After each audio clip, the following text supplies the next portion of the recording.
right, welcome back to Fox and Friends. That woman right there, Democratic Senator Dianne Feinstein, is facing calls to resign from people in her own party because she's been away from work because of her health. Yeah, she's missed the vast majority of the Senate's votes so far this year. So she's working from home in San Francisco.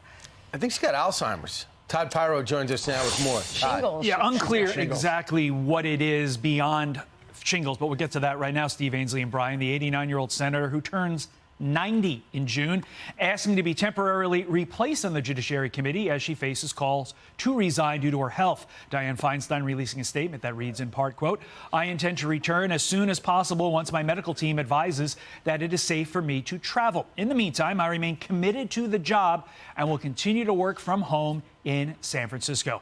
The Democrat's been absent from the Senate since she underwent treatment for the aforementioned shingles in February, leaving 14 of President Biden's judicial nominees in limbo.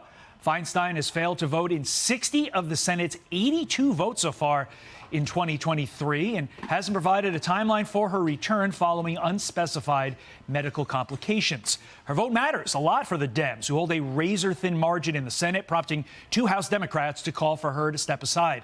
California Congressman Ro Khanna tweeting, "It's time for Senator Feinstein to resign. We need to put the country ahead of personal loyalty. While she has had a lifetime of public service, it is obvious she can no longer fulfill her duties." And Minnesota Congressman Dean Phillips saying, "I believe it's now a dereliction of duty to remain in the Senate and a dereliction of duty for those who remain quiet." Back in February, Feinstein announcing plans to retire next year, but at the end of her term. Back to you. That's right, Todd. Thank you very much. And the end of her term is 2024. So Senate Majority Leader Chuck Schumer says that he will ask the Senate next time they get together to allow a Democrat to sit in her place on that committee. She's not stepping away from her full job, just the Judiciary Committee. Well, it's San Francisco, so even if they replaced her with a Democrat and they have another election in November, the chances of it being a Democrat. Yeah, pretty absolutely. high. Yeah, It would be a Democrat. with the Democratic governor.